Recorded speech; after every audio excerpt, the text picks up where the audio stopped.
पे एक क्वेश्चन हम आपको ऐसे ही करा रहे हैं, आप समझिएगा इसमें कॉन्सेप्ट, ठीक है, जिसमें हम बोले हैं कि इसके नो सॉल्यूशन होने के लिए, मतलब आपको हम बोल दें कि इसका नो सॉल्यूशन होने के लिए के का वैल्यू बताइए। चाहे पहले तीनों क्वेश्चन लेते हैं।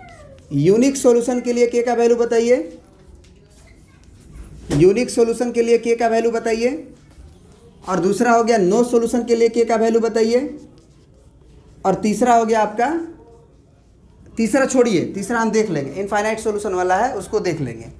तो यूनिक सॉल्यूशन होने के लिए कंडीशन हमको मालूम है कि a1/a2 not equal to b1/b2 होना चाहिए। इसमें बहुत इंपॉर्टेंट कॉन्सेप्ट तुमको समझ में आएगा, एक है ना, जो बच्चा कंफ्यूज कर जाता है, सोचता है कि आसान क्वेश्चन है, आसान क्वेश्चन नहीं है। यूनिक सॉल्यूशन के लिए ये होगा, तो ये मान लो 1/3 हो गया, और b1/b2 अगर करोगे तो k/6 हो गया, नॉट इक्वल टू होगा।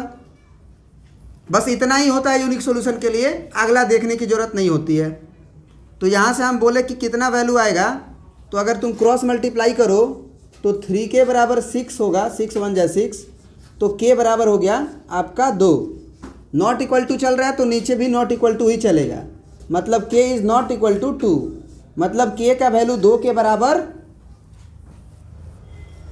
नहीं होना चाहिए। मतलब 2 को छोड़ के आप कुछ भी रखोगे इस क्वेश्चन का यूनिक सॉल्यूशन मिलेगा, 2 मत रखिएगा, क्योंकि 2 रखोगे तो यूनिक सॉल्यूशन नहीं मिलेगा। यही है ना, इसको पढ़ने का तरीका यही होता है कि k का वैल्यू 2 को छोड़ के आप 2.1 रख दो चलेगा, 3 रख दो चलेगा, 10 रख दो चलेगा, -3 रख दो चलेगा, -2 रख दो वो चलेगा, लेकिन 2 नहीं चलेगा। 2 रखिएगा तो इसका यूनिक सॉल्यूशन मिल जाएगा। सॉरी, 2 नहीं रखिएगा तो 2 रखिएगा तो यूनिक सॉल्यूशन नहीं मिलेगा। अब आते हैं दूसरा क्वेश्चन है, नो सॉल्यूशन के लिए कंडीशन क्या होता है। नो सॉल्यूशन के लिए कंडीशन होता है a1/a2 बराबर b1/b2 और not equal to c1/c2।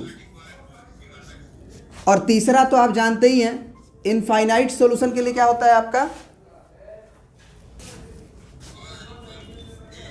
All equal होता है। तो ऑल इक्वल होता है तो a1/a2 बराबर b1/b2 और बराबर c1/c2।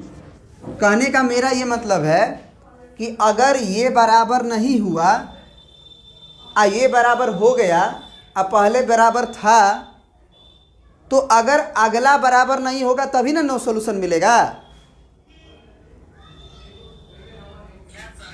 इसमें जरा देखो क्या होगा, नो सॉल्यूशन के लिए हम a1/a2 करेंगे तो 1/3 होगा, b1/b2 करेंगे तो k/6 होगा, और नॉट इक्वल टू होना चाहिए 6/18।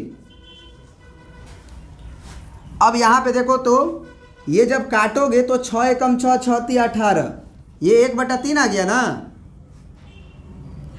तो ये 1/3 के मैच कर गया कि नहीं कर गया। इस 1/3 से ये 1/3 मैच किया कि नहीं। तो अगर ये बराबर आ गया तो ये तो बराबर नहीं ना होना चाहिए। अब चलो मान लो कुछ देर के लिए बराबर नहीं होना चाहिए, बराबर आ रहा है। अब इसको सॉल्व करके देखो तो सॉल्व करके देखोगे तो ये 3 से 2 कटा दो तो k का वैल्यू कितना आएगा तुम्हारा। क्रॉस मल्टीप्लाई भी करोगे तो 3k बराबर 6 होगा, तो k बराबर तुम्हारा 3 दूना के 6 2 होगा ना। अब k का वैल्यू यहाँ 2 रखोगे तो ये 2 से 6 कटेगा, कितना आएगा 1/3 बराबर 2/6 नॉट इक्वल टू 1/3। तो ये काटोगे तो फिर से 1/3। अब तुमको कहाँ से ये पच रहा है कि 1/3 बराबर होता है 1/3 के और बराबर नहीं होता है 1/3 के, ये भी तो होगा ही ना बराबर। तो क्या इस क्वेश्चन का कभी तुमको नो सॉल्यूशन मिलेगा के किसी भी वैल्यू के लिए। के का कोई भी वैल्यू आप बता दो जिसके लिए इस क्वेश्चन का नो सॉल्यूशन मिले।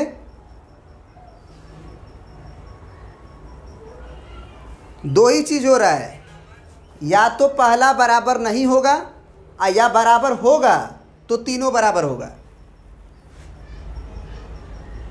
सोच के देखो, या तो पहला बराबर नहीं होगा, के अगर के का वैल्यू 2 छोड़ के रखिएगा तो ये पहला बराबर नहीं होगा, लेकिन के का वैल्यू अगर 2 छोड़ के कुछ रखिएगा तो तीनों बराबर होगा।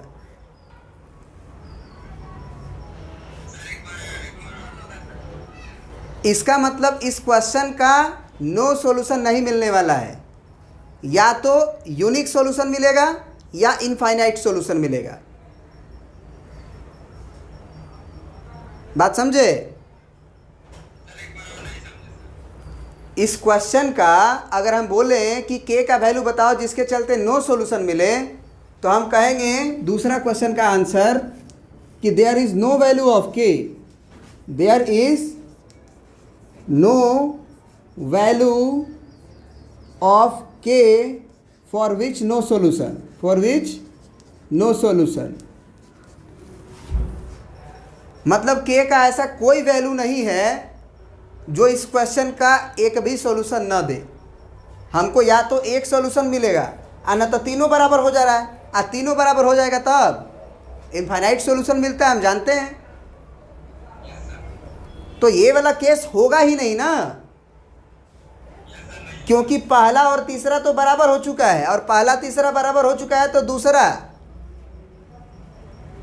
या तो बराबर होगा नहीं तो बराबर नहीं होगा।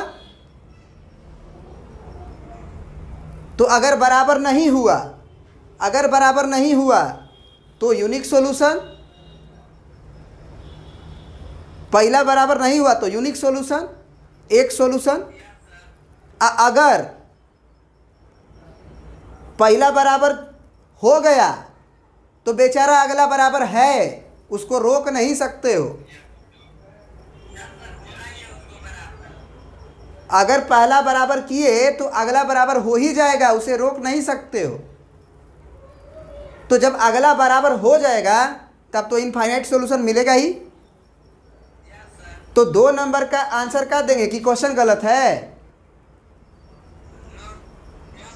नहीं, इस क्वेश्चन का आंसर देंगे कि there is no value of k का कोई ऐसा वैल्यू नहीं है जो इसका नो सॉल्यूशन करेगा। यही इसका आंसर है, there is no value of k. Question गलत नहीं बोलेंगे, उसने पूछा है कि के का वैल्यू बताइए कि क्या होगा जिसके चलते नो सॉल्यूशन मिलेगा, तो हम बोलेंगे के का कोई ऐसा वैल्यू ही नहीं है जिसके चलते नो सॉल्यूशन मिल जाए। मतलब इस क्वेश्चन का नो सॉल्यूशन मिलने वाला नहीं है, मिलेगा तो यूनिक सॉल्यूशन और नहीं तो इनफाइनाइट सॉल्यूशन। समझ गए? ये बहुत बढ़िया कॉन्सेप्ट है, दिमाग में रख लेना, क्योंकि कभी कभी बोलता है कि नो सॉल्यूशन होने के लिए के का वैल्यू बताओ। तो नो सॉल्यूशन होने के लिए के का जब वैल्यू बताने जाते हो तो पहला बराबर लिखते हो, अगला बराबर नहीं लिखते हो। अब पहला बराबर लिखते हो तो अगला भी बराबर हो ही जाता है। अब कहते हो कि सर ये तो बराबर हो जा रहा है तीनों, अब तीनों बराबर हो जाता है, अब हम कैसे बोलेंगे कि नो सॉल्यूशन, अब तो इनफाइनाइट सॉल्यूशन मिलेगा। तब कंफ्यूज आ जाते हो, तब कंफ्यूज में हो जाते हो, तब क्या हो जाते हो, कंफ्यूज हो जाते हो कि पहला बराबर है और दूसरा भी बराबर आ ही जा रहा है। हम चाह रहे हैं कि बराबर मत हो, हम चाह रहे हैं कि नो सॉल्यूशन हो। बात समझ गए? तो उस केस में हम लिख देंगे कि there is no value of K for which this system of equations have no solution.